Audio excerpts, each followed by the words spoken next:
pleased to introduce Mr. Michael Brown, the Emmons Distinguished Professor in Landscape Architecture for the spring term, who is here from London, England.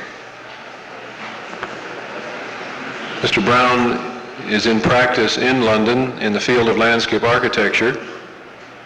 Earlier, he was trained as an architect in Edinburgh and practiced for several years in England prior to receiving a scholarship to the Department of Landscape Architecture at the University of Pennsylvania. Following his work there at the university and his receipt of the MLA, he practiced in this country with Dan Kiley and with several other firms. He returned to England, where he was in practice for an additional few years, then opened his own private consulting firm in 1962. Since that time, Mr. Brown has had a number of distinguished projects, including part of the design team for Redditch Newtown, Essex University, and Graham Park, the site of a former aerodrome in North London that is now a public housing project with parks and varied social and community uses. I'm very happy to introduce Mr. Michael Brown.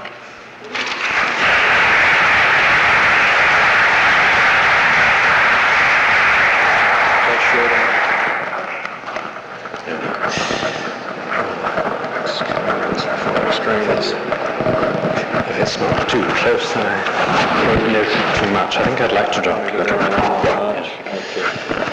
Before I hang myself ashore, I'll stretch it a bit.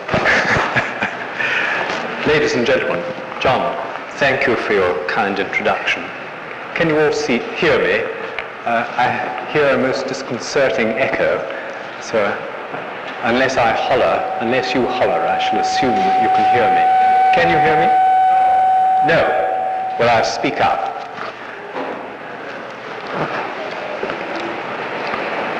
The title of the talk that I think has been put about has been called Edges and Places. I want to talk for a few minutes before showing you some slides and illustrations of my work about some of the things, some of the influences on my ideas and my approach to the work of my practice and the work which I have done. As John told you, I studied architecture first, and so in a sense my approach to landscape was influenced by the need to unlearn. Although, mind you, I trained in architecture in Edinburgh, which is a very special place to train in architecture. I still had to unlearn quite a lot. And amongst the things which, as an architect coming to landscape, one had to realize was that there was need for a special sort of humility in the quantitative, the qualitative skills which encompass the man-made to the greater extent, and only to a lesser extent the living world and the natural world. One is accustomed to imagining that one has control over events, and I think that the most important influence in studying landscape was to realize and to learn something of the evolutionary process, which I hadn't done. I hadn't done biology and scarcely done science. One, in fact, came along to realize how ill-equipped one was in training in architecture, really to understand the life processes and to be perceptive to nature and to the place that, to man's habitat in a fundamental biological sense. So for me, it was a remarkable experience to be one of Ian McHarg's guinea pigs in his very first year at Penn. There was a small group of us.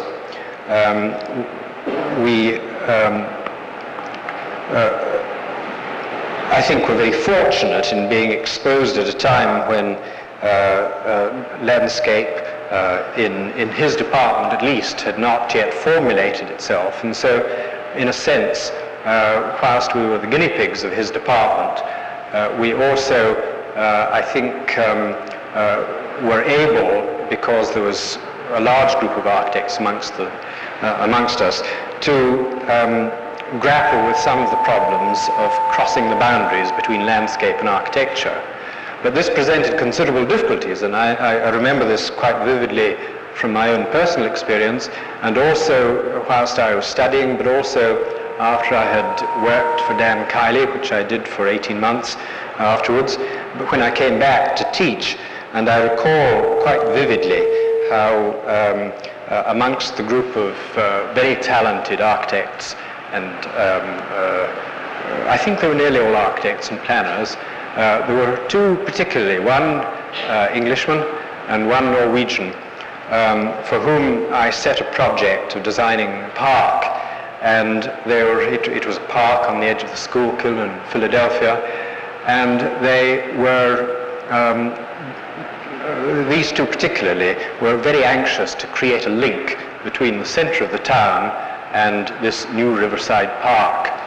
And what was extraordinary was that when it came to creating a sense of space at the entrance to the park, they had a remarkable inability to transfer their imagination from the solid, man-made, concrete article to the natural one.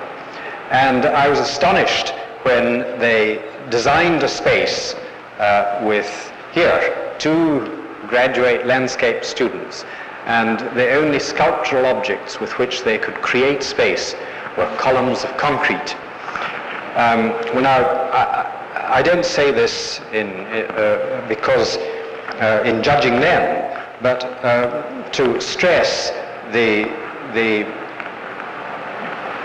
imaginative gap and the imaginative leap that is really needed to transfer your skills and your ideas from one discipline to another.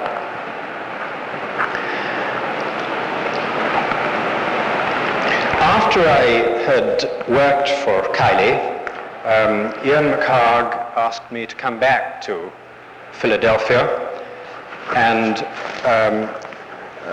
to teach, but in order to ensure that there was enough temptation to come back, he said, but there's a research grant too.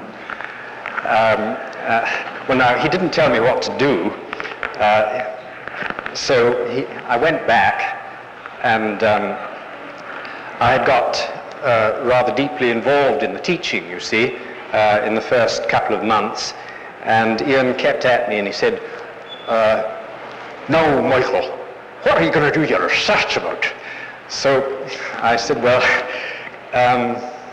I thought really that what I wanted to study, I was very, it happened to be the time when E.A. Gutkind was writing his great history of the earth and the world at Philadelphia, and it coincided with the period when Rasmussen was giving seminars there, and Mumford came along to give an obituary of Frank Lloyd Wright. So it was a day, it seemed to be a period of great figures and of enormous worldwide, world concept perceptions. And so I told Ian, well, what really interested me was to look at the reason why places are the size they are, and was there any particular significance about this? And he said, "Oh, well, Michael, this is a terrible task to undertake." So I spent about 9 months pruning the title, and about the time I was due to leave Philadelphia, Ian was extremely disturbed because he hadn't actually got the product of this research yet. So I duly escaped back to the United Kingdom with periodic letters back from Ian. When am I going to get this?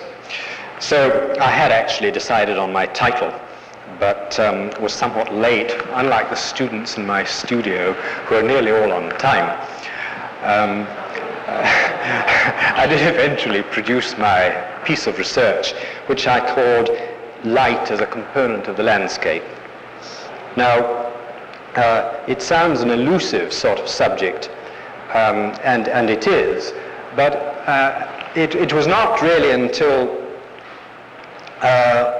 just a few years ago that I realized how much the way in which I had forced myself to use my eyes to look and use my perceptions, how this had influenced the way in which I designed myself and with my colleagues, and the perceptions that I had awakened for myself and found for myself about ways in which we perceived space and ways in which we perceived nature. What I would like to do is to share with you some of these influences and to follow this by showing you some illustrations of my work. You may ask and wonder, what a strange title, The Edge and the Space. And I suppose it's meant deliberately to be provocative, because I suppose I have a sort of architect, craftsman's belief, but also a sort of humble awareness that one's own skill is not the be-all and the end-all of everything else, and that one has to work with other people, and one's impact, however modestly successful it may be, is not really fundamentally solving big problems, not all of them. We can make a fringe impact on the way that people live, and we can make an important impact on the conception of the use of resources and the conception of the way in which land should be used and its policies. But I think one has to be aware that the social and the economic factors and the community factors, as well as the personal ones, are often far more important than what we can do for ourselves, what we do ourselves in our professional skills. I have for a long time felt that the traditions in architecture and landscape history, especially architectural ones, have been dangerously deluding and misleading. It seems to me that in retrospect, the period of the 50s and the 60s especially has been one when with the, I think, pernicious, frankly, the pernicious influence of the prima donna architect and the influence of the modern movement, which has detached itself from people in an intellectual way, produced great works of art in a purely aesthetic sense. But if one considers that architecture is a social art, one can't judge them except in terms of their social success. And for my part, I would recognize tremendous release in ideas from the influence of the architects of the modern movement. But I think that this has also had a most dangerous influence in encouraging many of the people who work in the environmental, the architectural professions in particular, and planning ones, to imagine that their impact is of a sacred value which goes beyond those of that of people, and which transcends the judgment of people who are more modest in their aspirations and in their judgments.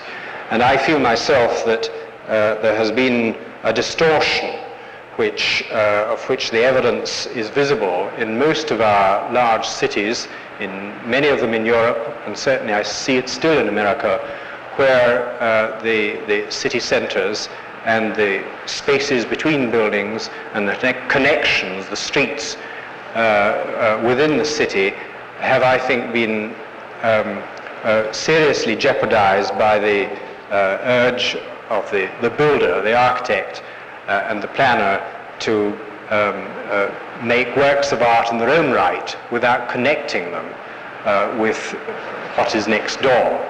And it seems to me that one of the ways in which the landscape architect can fill a valuable role is to help to make connections between the place and the building, the place and the development with which he's concerned. May we show the slides?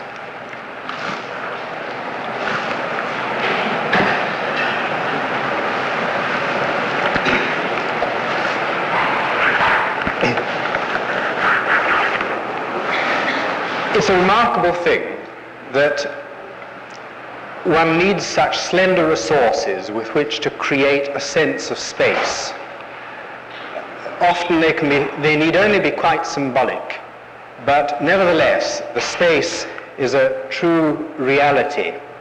The light and the shade, as well as the linear pattern, the sense of creation of space that people respond to by sitting in the sun or sitting in the shade, a natural one or one that's strongly manipulated and man-made, can equally be forceful and effective.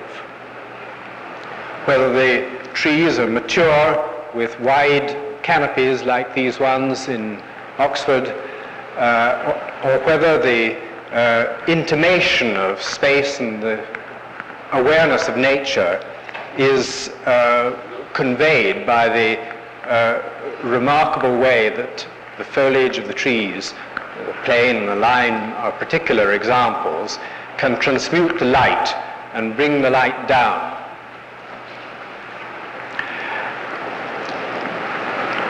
The edges of light, the edges of the distinction between light and shade are made most compelling by the shaping of the ground.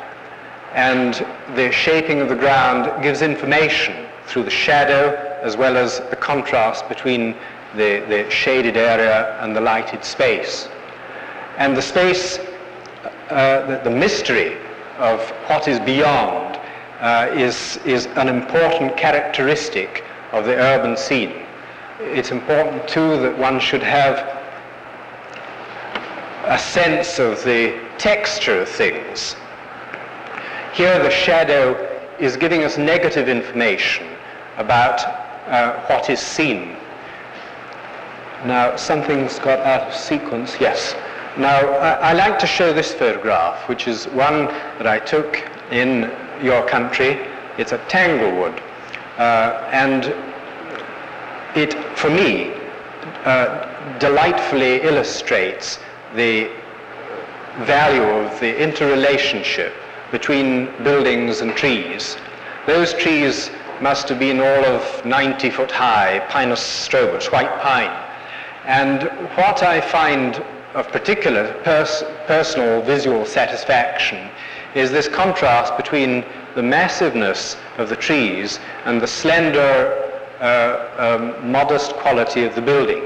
And it seems to me that buildings need trees, small buildings need trees, but big ones do as well. Now in England, I think we're less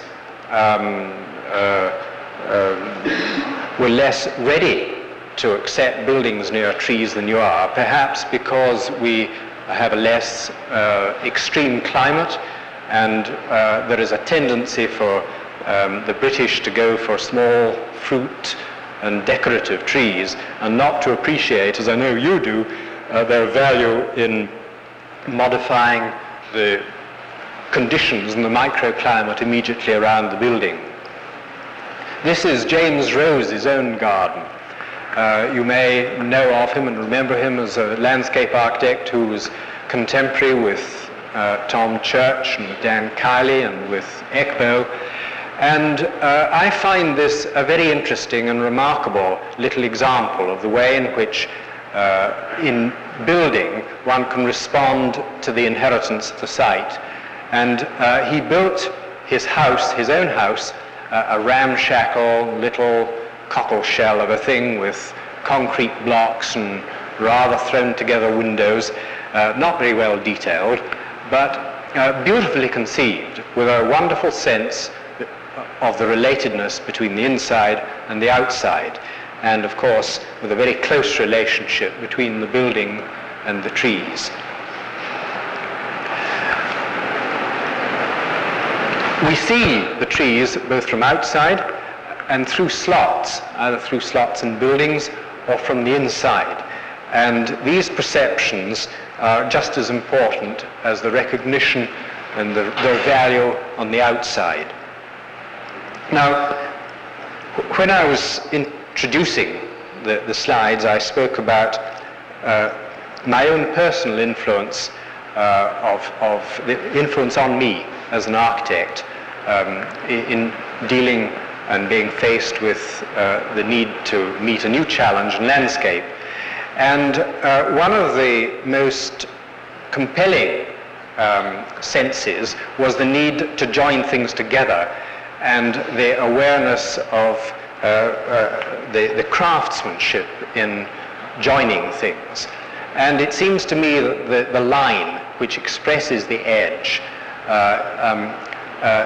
is a compelling part of the design process.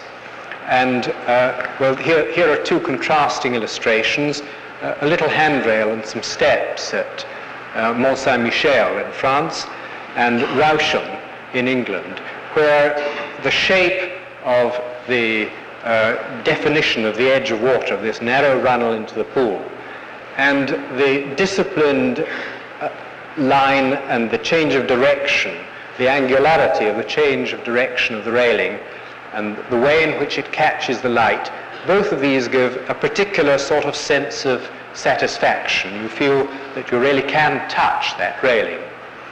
But then all details are important, and even the most modest. And it's astonishing how valid and effective the most simple ones can be. I mean, that little railing, conceived by some craftsman several hundred years ago, this very simple little steel cascade, this weir, this is in America too, at Washington Crossing. What could be a more triumphantly successful way of shipping water from one level to another? All of these details are of fundamental importance, and I think one has to connect the big with the small. The way in which the edge of grass symbolically can be marked by a warning, a hazard, that you can go over if you want to. It's a trip rail, we hope you won't trip over it, but you can see it. But there's no reason on earth why it shouldn't be a simple and elegantly designed one. The line of trees and the wall and the fence that marks the definition of the site, the way in which the gate and the changes of level are handled, and the slots in walls that enable you to have a sense of here and there, and the way in which the light can accentuate these. Territory is the other aspect of our perceptions of the value of places. If we don't have our own front garden, to be able to claim some territory in the public domain. And you can see how the expansion of the private and the public domain has such enormous satisfaction personally for people, but also it can create a sort of theatre from a stage from which you can feel safe in your own little inset piece of space and observe the world outside. Spaces, in Britain at least, we are very conscious of the problems of the motor car, and until this last few years, there's been a very strong influence that in housing schemes, for example, it's important and vital that vehicles and pedestrians should never mix. But we're changing our ideas about this and finding that if you reduce the scale sufficiently, you can mix vehicles and pedestrians. And if you have enough multiplicity of uses, as in this little backyard in Brittany, front gardens and back gardens and washing and the village pump, and kids can play, and the car drives in and it reverses out again. Here's privacy, there's territory, there's a sense of community in an inward-looking way. But it's also important when there is the opportunity for outlook to be able to be aware of the outside world. I might tell you in passing that this village of Dom in the Dordogne is marked very vividly in my memory because many of my details, and we have many standard details in my office, many of mine are good cribs, and many of my best cribs come from medieval France and from Greece. And this particular railing, I won't try and describe it without a blackboard. It has a little cantilevered bottom edge, and it's that shape. And I use it for all of the railings where we have to bed the railing in brick walls, because you can take the foundation back from the wall where structurally it's absolutely sound. Now these chaps, they knew how to handle materials and they knew how to handle construction, and we have a lot to learn from them. Now, of course, the other thing that is so valuable is to be able to be perceptive about the topography and its implications. And here we have the natural phenomenon of melting snow and the cold air trapped in the frost pocket.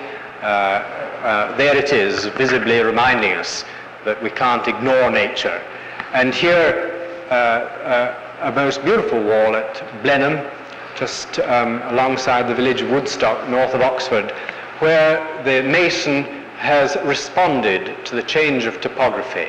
And I find that wall and the way in which he's coursed the masonry, following the contours, particularly satisfying. Now, if I now illustrate briefly tell you about some of the projects with which I've been engaged and which my colleagues in my office have worked with me, this might give you a sense of the extent to which I have been successful or unsuccessful in interpreting my own beliefs and ideas.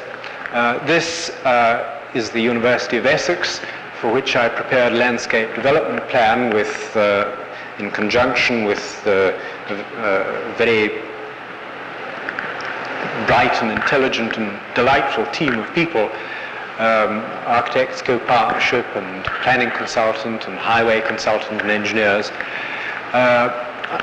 Well, I came on the scene after the building arrangement had been conceived, and they didn't realize, and I didn't until we had done some studies, quite how badly the building was sited and how fraught with problems it was. They had conceived the idea of a ship-like structure straddling a valley, and since this was a very exposed part of the southeast of England, in Essex, where we get the winds straight off the steppes and the continent, quite unfavourable northerly and northeasterlies, with very few trees to slow it down, there was a real problem of modifying the local effect of the prevailing winds.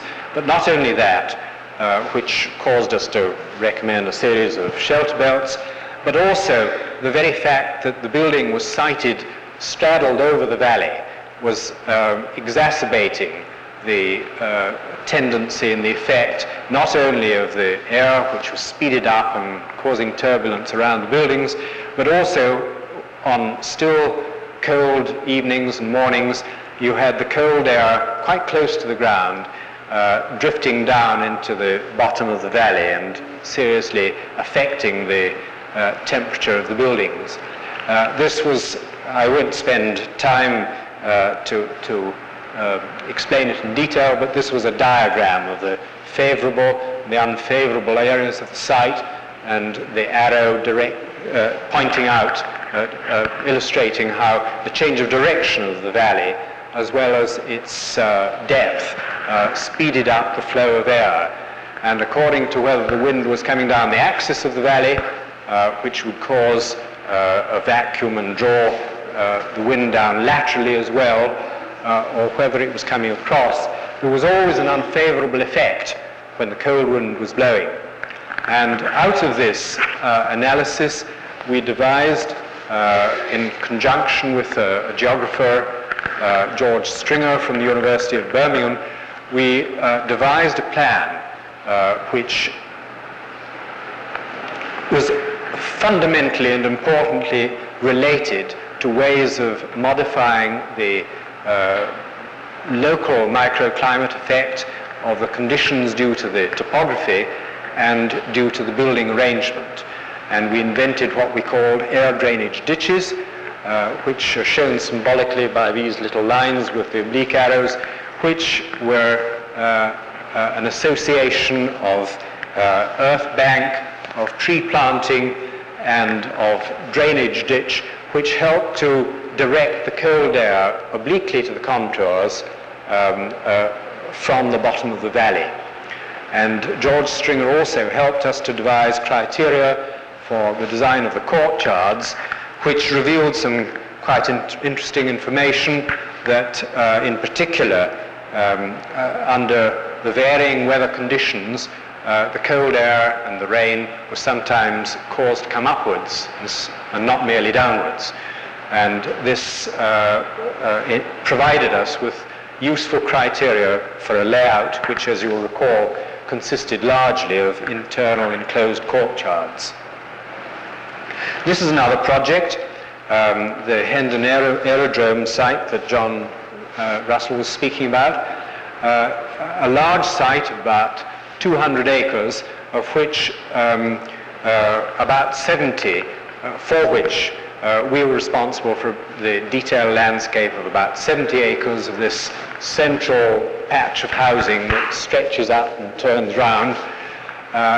The open space, of which this is a detailed plan, which consisted of shaped earth with using up a large surplus of subsoil excavated from building works, a balancing lake which fluctuates in level according to the runoff requirements, a small children's play area and paddling pool and the like.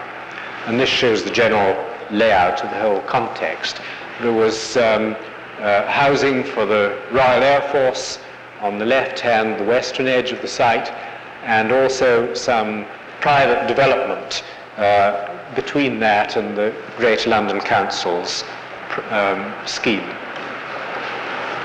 Here are a few photographs illustrating the edges of the lake and the little paved areas just shortly after the trees had been planted.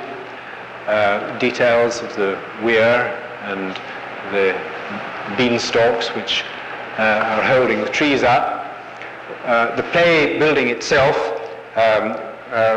was made very robustly as a sort of log cabin type of thing, and having had the unfortunate experience on one of my former play projects where we over-designed the building and it was really too frail, we decided that the sensible thing was to be able was to enable the kids to get onto the roof and to use the roof as part of the play equipment. And so we combined this with the an open type play structure for them to add to and amend.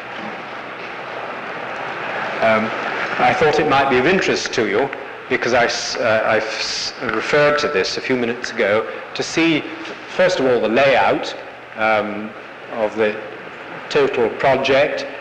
We were involved at a fairly early stage in the project. The architects had conceived the layout, but they hadn't crisped it up, and we were involved in manipulating the positions of the buildings as well as fixing their levels. Being a British airport site, it was, of course, in a frost bucket, and of course it wasn't level. Since the architects had linked a spine of buildings to each other, there was quite a formidable problem at all of the entranceways and the links where entrances occurred, because there was a drop from north to south of the site of about 35 feet. And it was not until we actually drew a contour plan that showed the contours at 10 centimeter intervals that anybody recognized that really this was not a flat site, that there had been a tradition before the aerodrome had been built from the old field pattern of a lot of cross oblique stream courses, which had an important effect on holding water and which had indeed been the cause of the flooding problem, for which the balancing lake filled an important role. Now, I thought it might be of interest to you to see this little bit of the plan, which is the very topmost chunk. I can't reach it, but if you see the greyish area at the very north of the site, I thought it would be of interest to you to see this, because in some of the photographs that you'll see of some of the later projects, you might be interested to notice how I suppose in my office we devised a particular sort of discipline for handling changes of direction and changes of level, and for also for dealing with this very elusive and difficult transition from the straight line to the curve, the change of direction. My own feeling is that one can be very romantic and one can talk a lot of nonsense about nature and the curvilinear, and it seems to me that changes of direction need to be quite strongly disciplined. And on this project, because the initial layout was very much influenced by the traditional Greek village, the architects had felt quite strongly that they didn't want to see all of the building at the same time, that they wanted a strong sense of enclosure, and they wanted a strong sense of the revelation and movement as you progressed from one part of the estate to the other. It was a very big one, and it was important to create a strong sense of identity. And you'll see how one of our problems was to devise an edge and a link to these rather elusive changes of facet in the buildings. And you can see the line of the paths, some of which are emulated in the slides, which I hope will follow. I don't know what's happened to that one. Could you do that one manually, please? If you can. This was a photograph of the ramp at the bottom of the, that's gone back I think, ramp at the bottom of the main pedestrian way, where you'll see that the grass areas have been raised slightly above path level, that the edges of the path have been armoured, not to prevent you going on the grass, but to dissuade excessive wear on it. And we find that this is a very effective, and I find it visually and spatially a satisfying way of giving a sense of direction and of providing people with a modified directing without actually compelling them to comply. A sketch, couple of sketches of how we conceived it originally, and another shot a little higher up the main pedestrian foot route, about 3 or 4 years after the trees had been planted originally, with sparing use of walls and providing little paved spaces at intervals and benches, with these 4-story maisonettes, the linked spine on one side and back and front gardens on the other.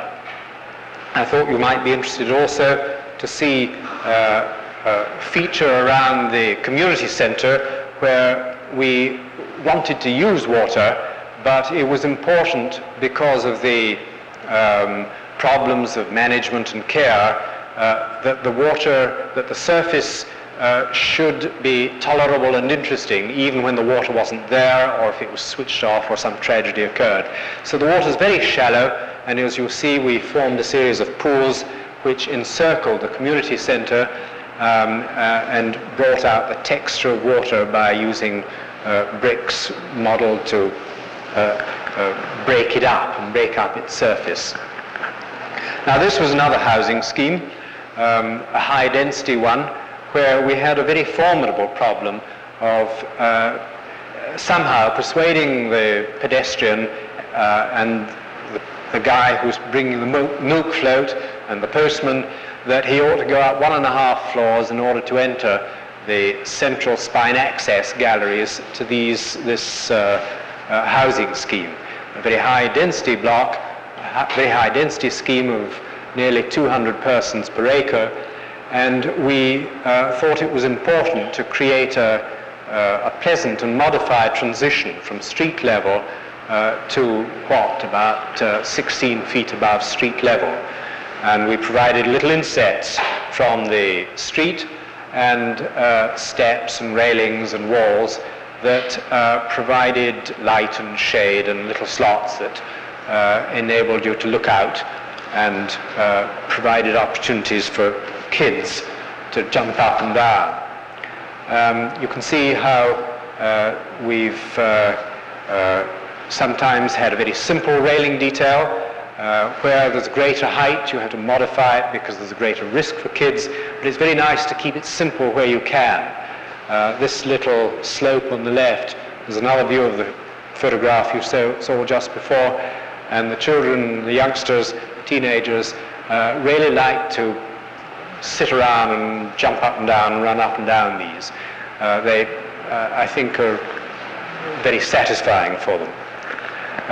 We were able to provide some quite extensive grass areas because the causeway that linked these ramps and the raised bridges to the upper level access gallery formed an edge to a semi-enclosed grass area. And again, there's no prohibition on people going onto the grass, but there's a disincentive, there's a change of level. Adults or kids can go onto the grass, but the line was strong, the edge was strongly drawn. And this is a photograph of one of the grass spaces, which has a little sunken garden, like a secret garden, which you only see when you come closer.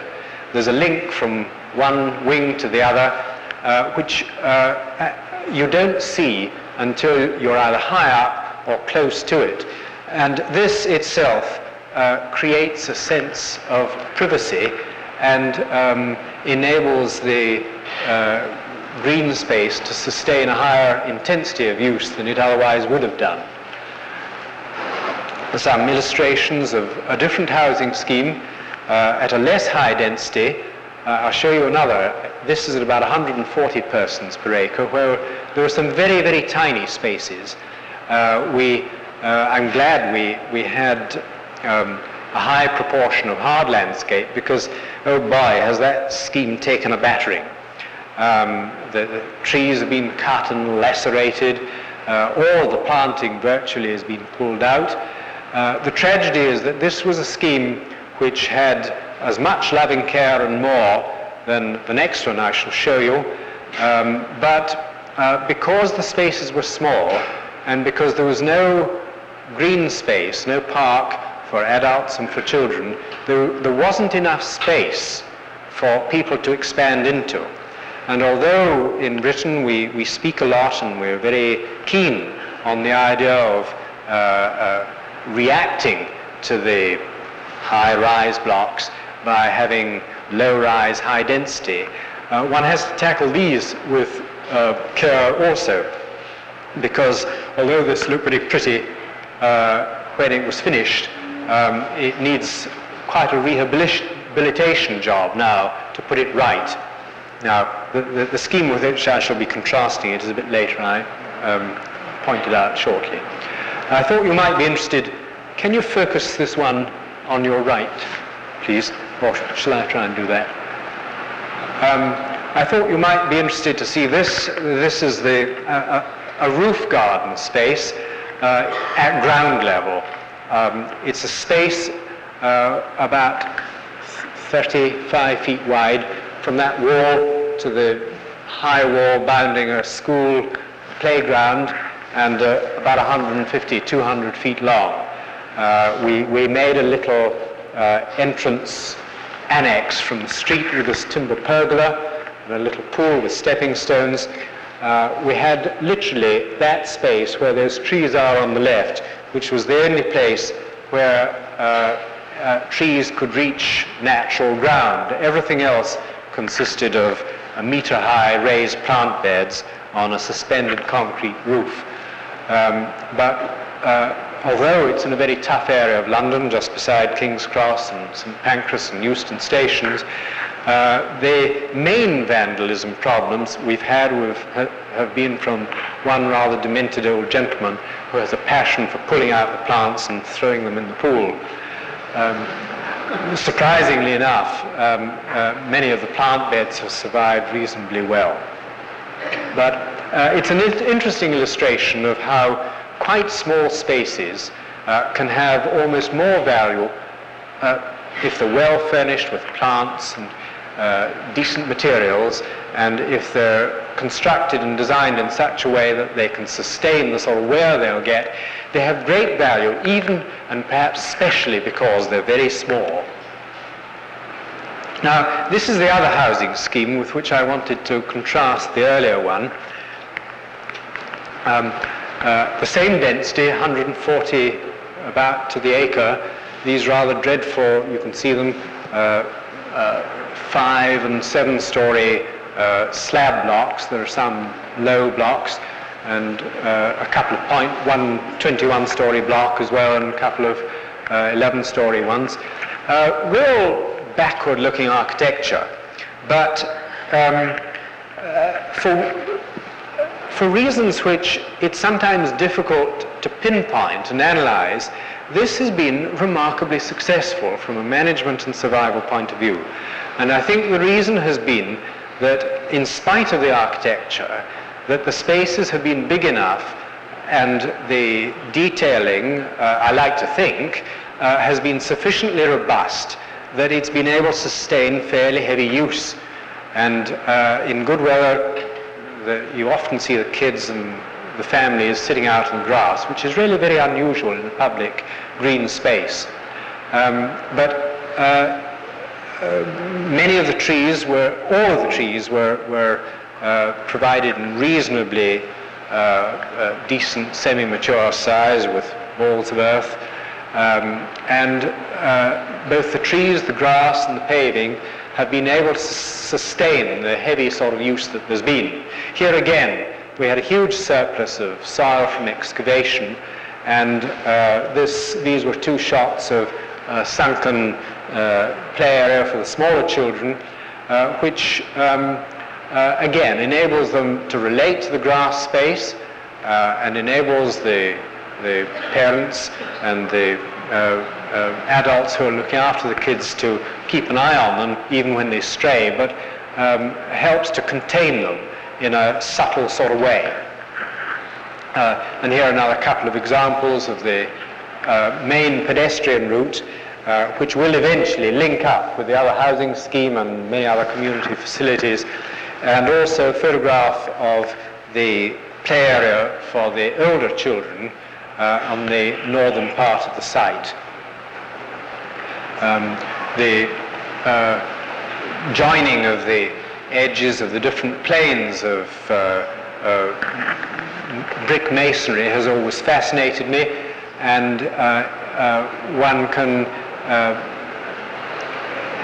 if you provide the contractor with the information that enables him to do the job accurately, it's astonishing, I found, how much of a challenge it is for him to have a difficult job to do. And it brings the best out of the mason and the bricklayer to challenge him with a job that can enable him to feel a sense of achievement.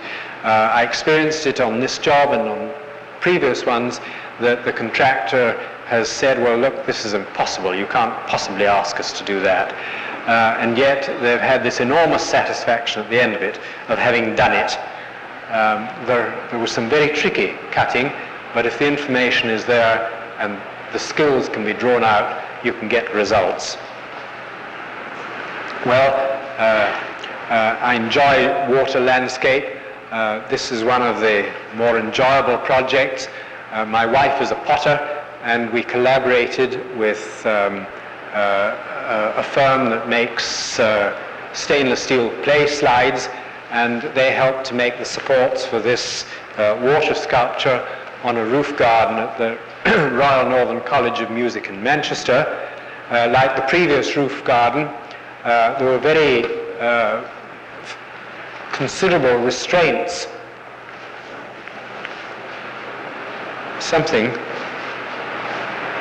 Thank you.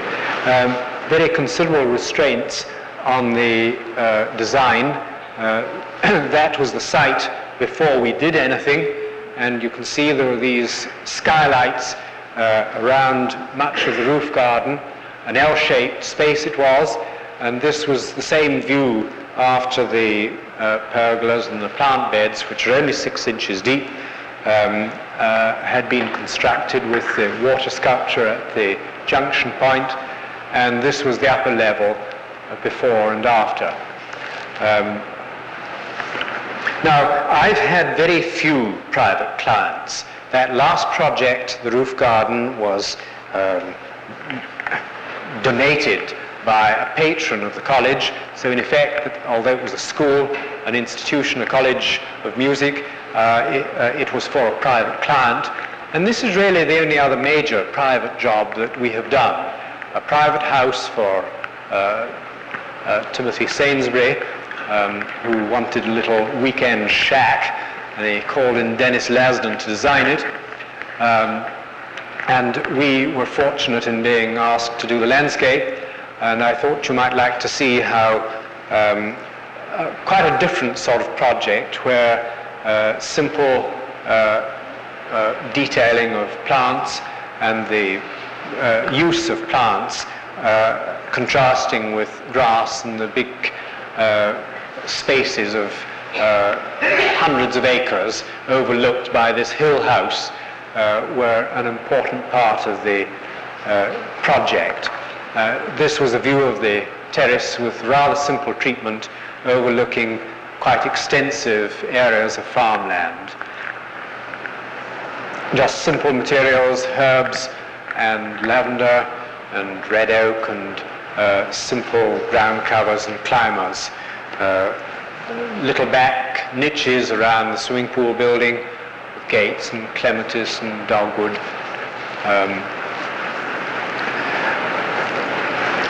This is another project, an early one, where we, the manipulation of the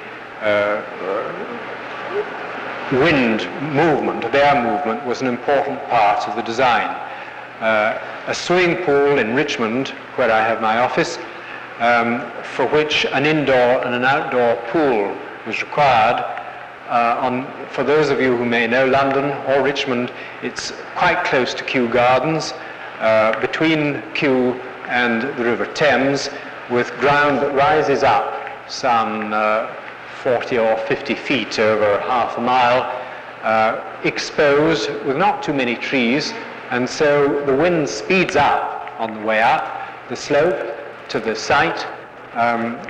One of the observations which led me to attach importance to the wind movement, because the sunbathing area was an important element in the design, was the fact that many of the cherry trees, those awful blousy double flowering ones that line this road, busy urban highway, were very strongly marked by wind blow.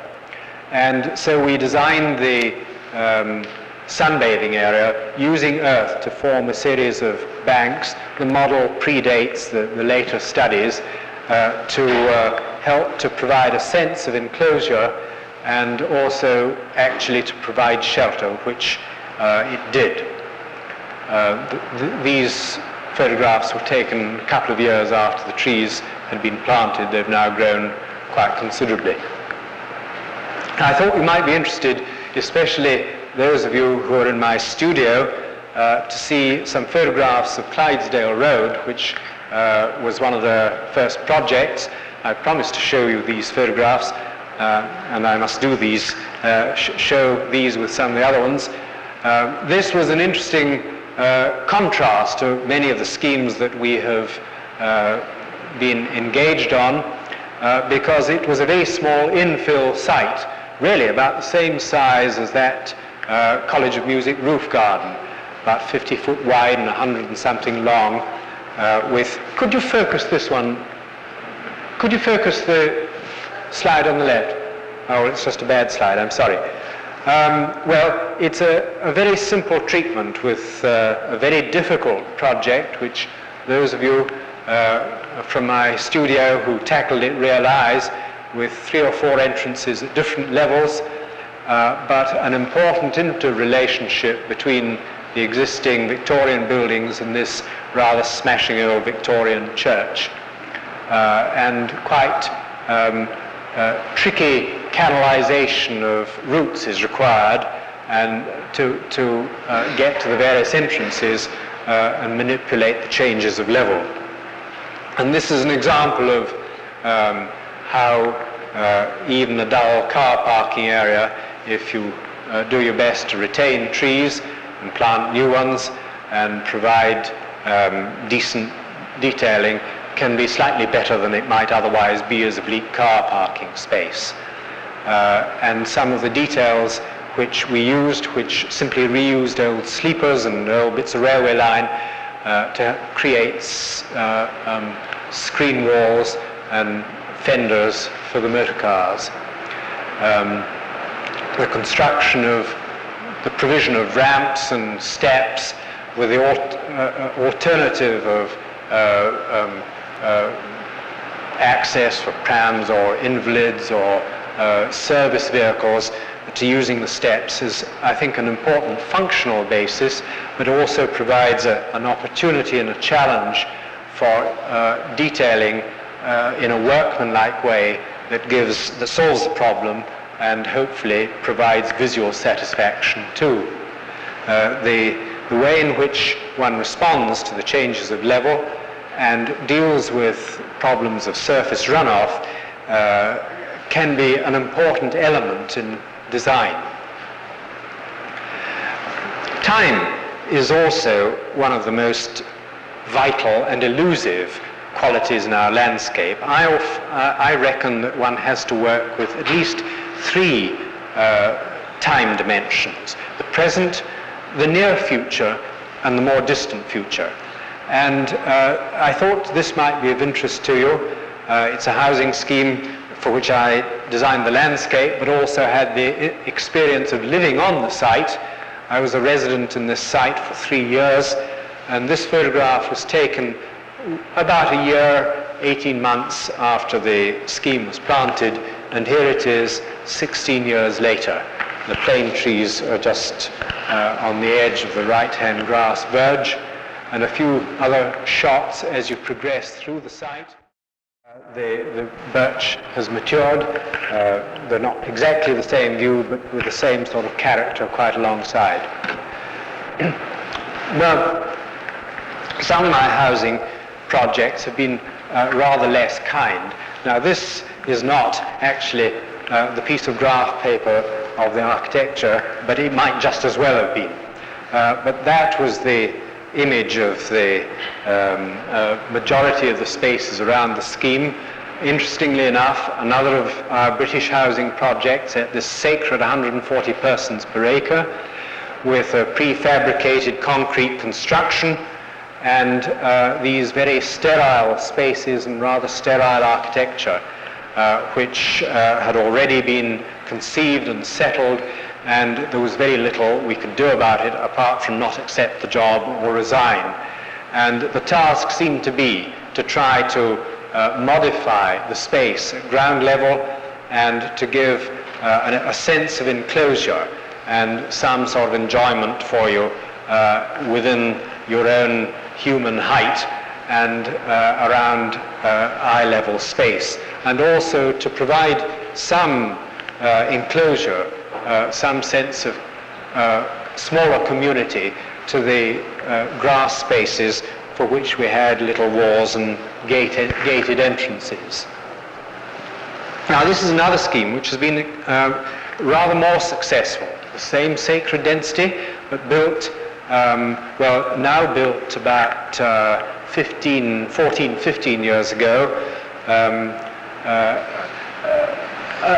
There were some, there was one point block, about 22-story, a couple of 2 or 3 11-story blocks, but all of the rest were walk-up 3 and 4-story blocks with this pedestrian spine, with the growth of the trees.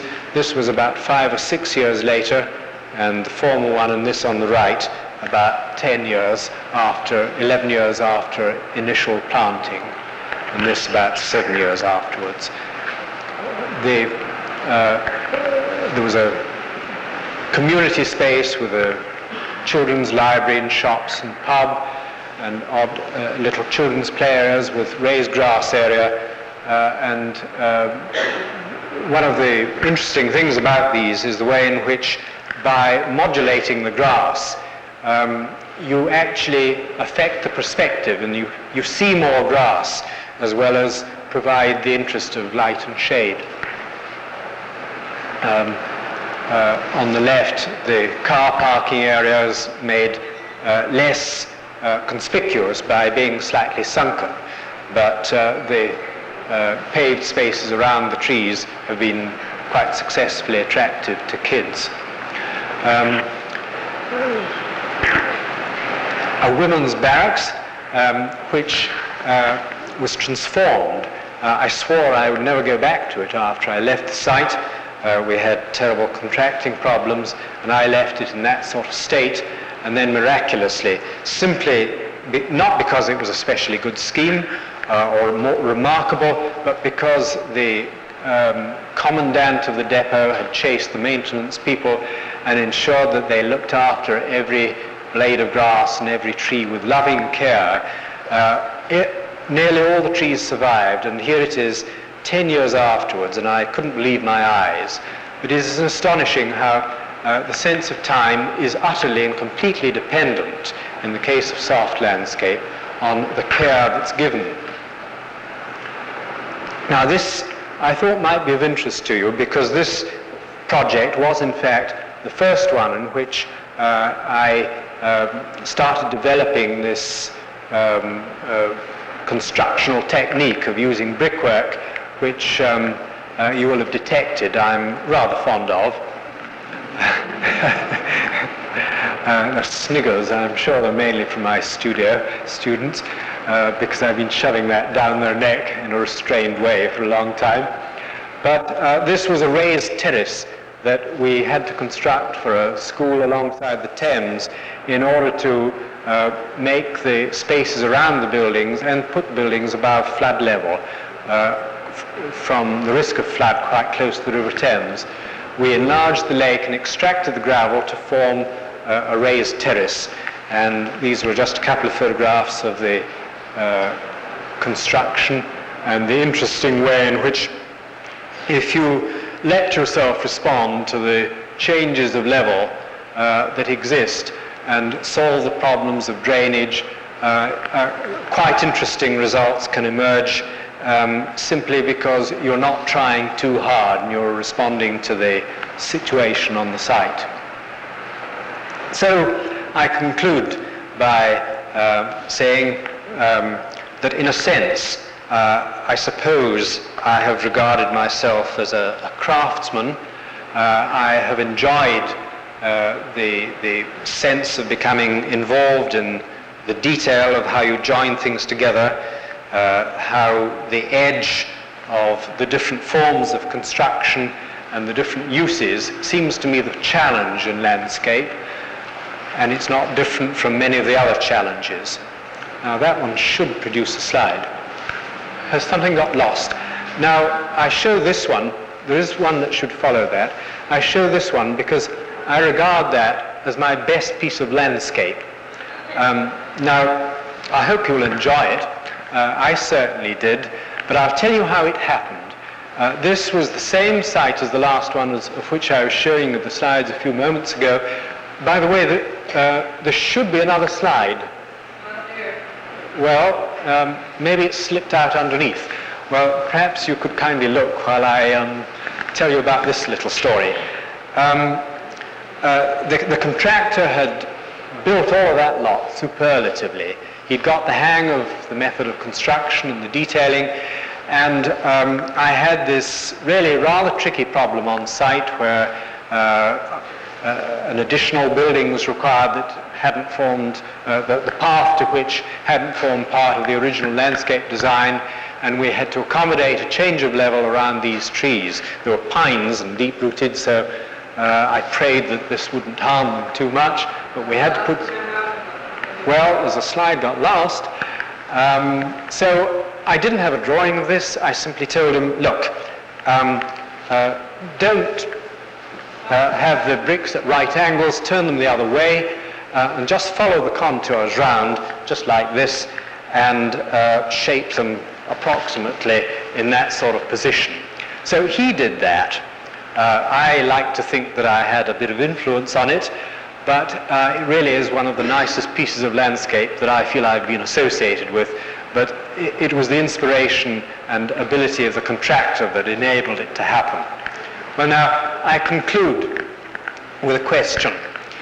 I enjoy the work I do. I attach value to it.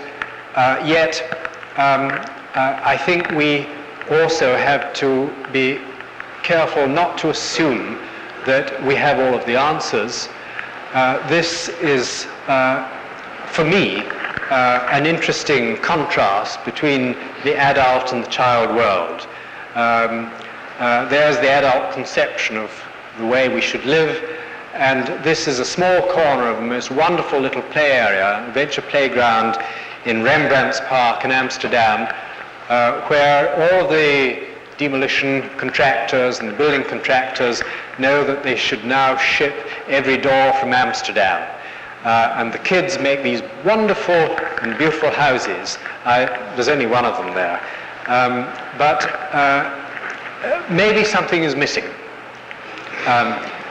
Certainly, I don't think that the adult world knows all the answers.